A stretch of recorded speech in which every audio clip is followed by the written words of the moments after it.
अस्सलाम वालेकुम बच्चे, कैसे हैं सब लोग? होप सो सब ठीक होंगे। आज हम 9th क्लास की chemistry according to new syllabus chapter 4 का टॉपिक देखेंगे, मोल और मोलर मास, उर्दू मीडियम वालों के लिए। अच्छा, इससे पहले हम लोगों ने जो टॉपिक किया था वो एवोगैड्रोस नंबर किया था। हमने कहा था अगर आप एटम्स के मैसेज को ग्राम्स में जाहिर करना चाहते हैं तो वहाँ पे आप एक बहुत बड़ी उनकी मिकदार लेते हैं, बहुत ज़्यादा नंबर ऑफ एटम्स को कंसीडर करते हैं, तो आप उसके मैस को ग्राम्स में आसानी से जाहिर कर सकते हैं। अब मोल क्या है और मोलर मास क्या है, हम इसका कंसेप्ट देखते हैं। बाद में इसमें देखेंगे कि लॉन्ग क्वेश्चन शॉर्ट क्वेश्चन किस तरह से पूछे जाते हैं, वो देखते हैं। कहते हैं चूंकि इल्म कीमिया में एवोगैड्रो नंबर की बहुत ज़्यादा अहमियत है। इससे पिछली प्रीवियस टॉपिक हम लोगों ने एवोगैड्रोस नंबर पढ़ा था, बच्चों इसको लास्ट में एक दफ़ा देख लीजिएगा। कहते हैं हमें पता है एवोगैड्रोस नंबर की बहुत ज़्यादा अहमियत है क्योंकि उसके जरिए हम लोग एटम्स के मैसेज को ग्राम्स में जाहिर कर सकते हैं।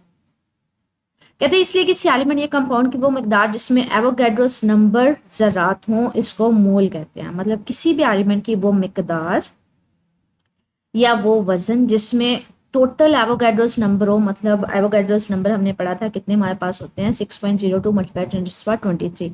अगर इतने उसके ज़रात हैं उस एलिमेंट के उस मास के अंदर, तो वो उसका क्या कहलाएगा, एक मोल कहलाता है। कहते हैं मोल एक दर्जन या एक ग्रास की तरह का नंबर है। जिस तरह हम ये कहते हैं कि एक दर्जन माल्टों में 12 माल्टे होते हैं, इसी तरह किसी शय के एक मोल में इतने से मतलब एवोगैड्रोस नंबर होते हैं 6.022 मल्टीप्लाई 10⁻23। जो एटम्स या मॉलिक्यूल्स या आयंस हो सकते हैं। जब मोल का लफ्ज़ इस्तेमाल किया जाए तो जरूरी है इस शय में मौजूद छोटे छोटे पार्टिकल की वजाहत की जाए। अच्छा, कहते हैं जो इसको अगर सारे को कह लें, अगर एक्सप्लेन किया जाए, कहते हैं जो मोल है ना बच्चे, वो बेसिकली एक क्वांटिटी है, एक मिकदार है जिसमें हम कह सकते हैं जो टोटल किसी भी अमाउंट के कह लें ज़रात होंगे ना, वो एवोगैड्रोस नंबर होंगे। मतलब अगर किसी मिकदार में किसी शय में हमारे पास हम कहते हैं उसका एक मोल है, तो उसका मतलब क्या है, उसमें कितनी मिकदार होंगे, कितने उसके पार्टिकल्स होंगे, 6.022 मल्टीप्लाई 10⁻23। इसको इस एग्जाम्पल के जरिए समझना आसान है। कहते हैं फॉर एग्जाम्पल मैं कहती हूँ एक दर्जन। अगर एक दर्जन की बात करूं तो इसमें 12 ही होते हैं। अगर माल्टे की बात करूं तो इसमें 12 माल्टे होंगे। अगर एक दर्जन की बात करूं तो इसमें एक दर्जन 12 अंडे होंगे। मतलब दर्जन एक वो नंबर है, फिक्स है, जिसके अंदर 12 ये मेरे पास चीज़ें होती हैं। चाहे 12 अंडे ले लें, चाहे 12 माल्टे ले लें, ठीक है।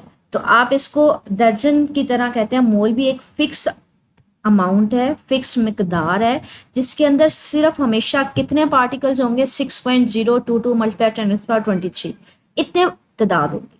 मतलब मैंने अगर माल्टों की लेनी है तो उसके अंदर 12 माल्टे होंगे, और अगर अंडों की लेनी है तो उसके अंदर 12 अंडे होंगे। मतलब तादाद सेम रहती है। लेकिन ये देखिए मुझे, अगर ये मैं इनका वजन मालूम करूँ, इसके एक दर्जन का वजन मालूम करूँ माल्टों का, तो वो ज़्यादा नहीं होगा अंडों के 12 कह लें वजन की निस्बत।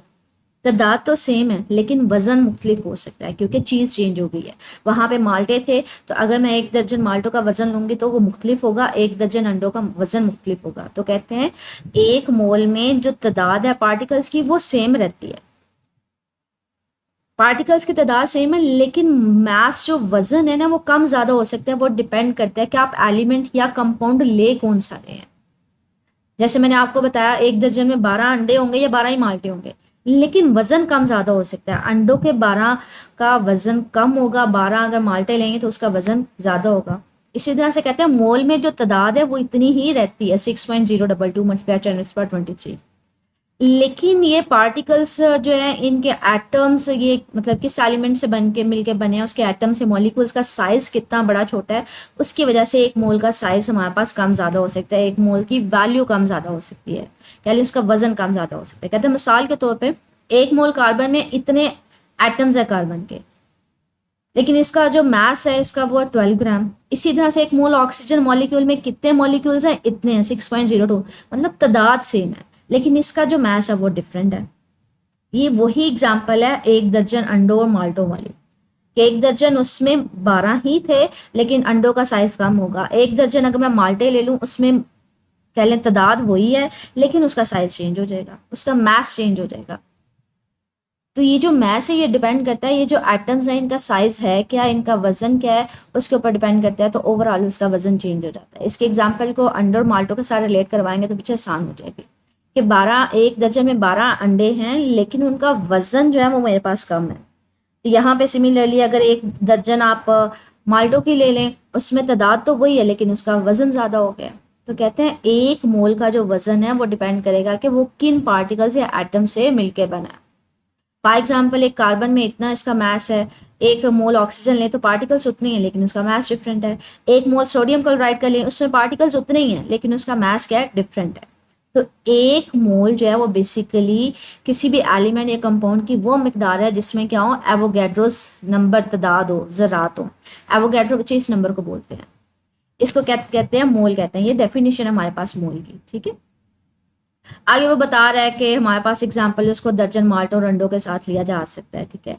उसका वजन कम ज़्यादा होगा, वो डिपेंड करेगा, तादाद सेम रहेगी लेकिन वजन कम ज़्यादा होगा, वो डिपेंड करेगा कि वो किन एटम्स या मॉलिक्यूल से मिलके बने हैं। कुछ एटम्स मॉलिक्यूल्स बड़े होते हैं साइज़ में, उनका वजन ज़्यादा होता है, तो वहाँ पे एक मोल का वजन क्या होगा, ज़्यादा होगा। जैसे कार्बन का काम में ऑक्सीजन मॉलिक्यूल्स का ज़्यादा है, सोडियम क्लोराइड का दोनों से ज़्यादा है। तो एक किसी भी शय के एक मोल का मास होता है उसको क्या कहते हैं, मोलर मास। तो ये डेफिनेशन हमारे पास शॉर्ट क्वेश्चन में आ जाती है।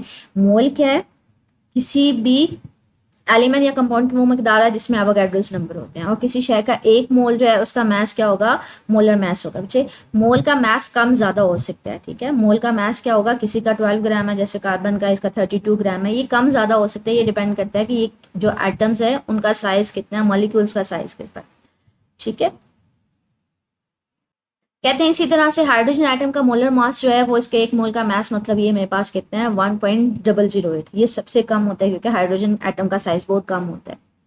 तादाद उतनी ही होंगी, मतलब इतने ही उसमें एटम्स पाए जाएंगे लेकिन उसका मास होगा वो क्या होगा, कम होगा, क्योंकि हाइड्रोजन एटम का साइज बहुत छोटा होता है। हाइड्रोजन मॉलिक्यूल्स का मास क्या होगा, उसका 2 टाइम होगा, ठीक है।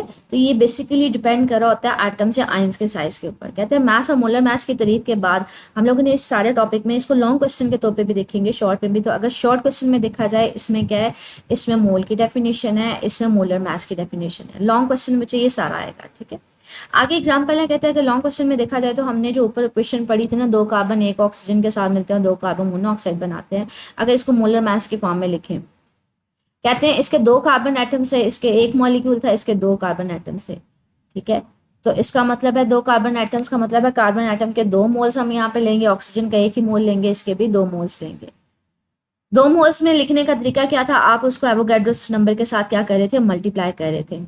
और इसका एवोगैड्रो नंबर 1 है तो इसमें ओवरऑल ये एवोगैड्रोस नंबर आ जाएंगे, यहाँ पे भी 2 के साथ इसको मल्टीप्लाई कर देंगे। हमने कहा अगर किसी मिकदार में ये एवोगैड्रो नंबर पाया जाता है, मतलब इतने एटम्स या मॉलिक्यूल्स पाए जाते हैं, उसको मोल्स बोलते हैं। तो इसको 2 के साथ मल्टीप्लाई करें तो ये 2 मोल्स आ जाएगा।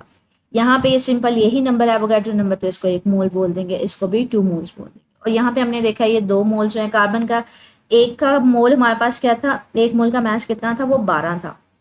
यहाँ पे 2 कार्बन है तो 2 को उसके साथ मल्टीप्लाई कर देंगे, यहाँ पे 32 और यहाँ पे 56, ठीक है। ये जो ऊपर की बन कहते हैं। अब हम लोग बात करें कि अगर मोलर मास निकालते कैसे हैं वो देखते हैं। ये एग्जांपल्स हैं कुछ। कहते हैं 10 डाल कंपाउंड के मोलर मासेस पर मोल ग्राम्स पर मोल में मालूम करें। कि आपको एक फार्मूला दे दिया गया है, इसका जो मोलर मास है वो निकाले। मोलर मास का मतलब है बच्चे हर जो भी फार्मूला इसमें जो जो एटम मौजूद है ना, उसके मोलर मास निकालें, एटॉमिक मासेस निकालें, सबको क्या करें, जमा करते हैं, तो वो उसका ओवरऑल मोलर मास निकल जाएगा, ठीक है। अब ये देखिए सल्फ्यूरिक एसिड है, इसमें हमारे पास हाइड्रोजन का एटॉमिक मास देखेंगे, सल्फर का देखेंगे, ऑक्सीजन का देखेंगे, सबको जमा कर देंगे। ये मैंने कहा था इनके एटॉमिक मासेस कहाँ से पता चलते हैं, इनके एटॉमिक मासेस पता चलते हैं पीरियोडिक टेबल से। ये देखें इसके ना, ये राइट साइड पे अपर साइड पे लिखा होता है हाइड्रोजन का 1 है, और इसी तरह से ऑक्सीजन का 15.99 मतलब 16 है, नाइट्रोजन का 14 है, कार्बन का 12 है। तो ये अपर राइट साइड पे लिखे होते हैं, ठीक है। यहाँ से हमें पता चलता है एटॉमिक मासेस। तो आप सबके अलग-अलग से एटॉमिक मासेस लिखेंगे, बाद में सबको क्या करेंगे, सम करेंगे, तो वो ओवरऑल उस फार्मूले, उस कंपाउंड का मोलर मास आपको मिल जाएगा इन ग्राम्स पर मोल। हाइड्रोजन का एटॉमिक मास क्या होता है, 1 होता है। सल्फर का जो होता है वो 32 होता है। ऑक्सीजन क्या क्या होता है, 16 होता है। तो आपने पूरे में निकालना है। हाइड्रोजन कितने थे, 2, 2 को एटॉमिक मास 1 के साथ मल्टीप्लाई कर दें। सल्फर एक ही था, प्लस 32 कर दें। ऑक्सीजन 4 थे और एक का क्या था, 16, 4 को 16 के साथ मल्टीप्लाई कर दें। सबको सॉल्व करके आपके पास इसका आंसर आ जाएगा 98 ग्राम पर मोल।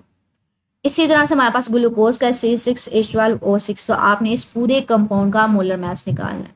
मोलर मास कैसे निकालेंगे कि आपके पास पहले सारे एटम्स के एटॉमिक मासेस निकालेंगे, उन सबको जमा कर देंगे। हाइड्रोजन का एटॉमिक मास 1 होता है, 1 होता है। कार्बन का 12 होता है, ऑक्सीजन का 16 होता है।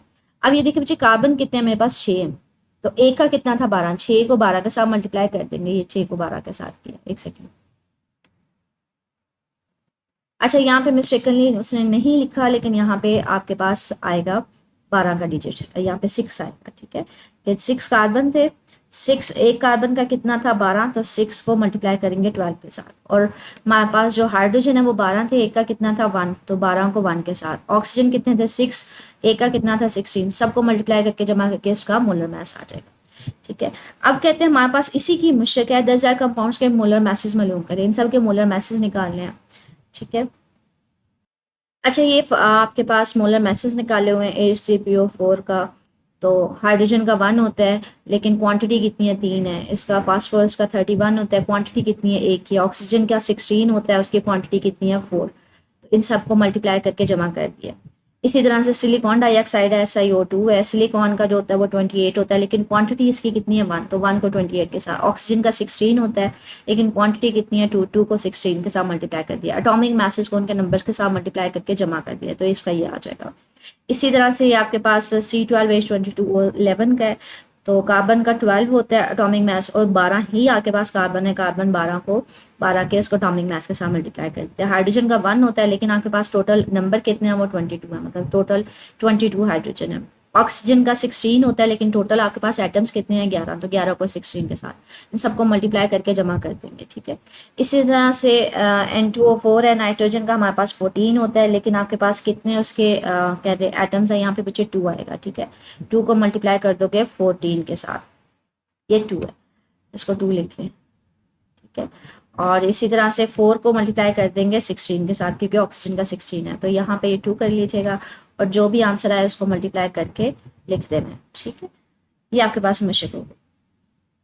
लास्ट मैग्नीशियम कार्बोनेट का है, तो मैग्नीशियम कार्बोनेट भी उसी तरह से, मैग्नीशियम का जो होता है हमारे पास 24 होता है, लेकिन एक ही एटम है, तो मैग्नीशियम 1 को 1 के साथ मल्टीप्लाई कर देंगे, 24 को 1 के साथ। कार्बन का 12 होता है, लेकिन एक ही कार्बन है, तो 12 को भी 1 के साथ। ऑक्सीजन का 16 होता है, लेकिन 3 है, तो उसको 3 के साथ। ये इनके एटॉमिक मैसेज बच्चे आपको पीरियोडिक टेबल से सबके पता चलेंगे, ठीक है। तो ये आपका टॉपिक था, जो लॉन्ग क्वेश्चन और शॉर्ट क्वेश्चन दोनों के लिहाज से देखा जा सकता है। आप देखते हैं इसको एक्सरसाइज में किस तरह से पूछा हुआ है।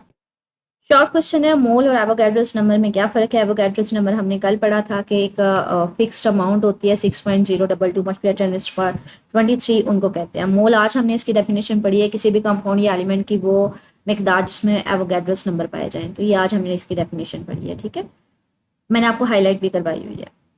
अच्छा, ये तफसीली सवालात में सेकंड क्वेश्चन है, एवोगैड्रोस नंबर और मोल की वजाहत करें। एवोगैड्रोस नंबर तो हमने कल पढ़ लिया था, मोल आज हमने पढ़ा है, ठीक है, तो उसकी वजाहत आज करेंगे, उसमें ये कंप्लीट टॉपिक आ जाएगा, ठीक है। स्टिल इससे रिलेटेड कुछ पूछना हो मेरे से कमेंट सेक्शन में पूछ लीजिएगा। ओके, अल्लाह हाफिज़।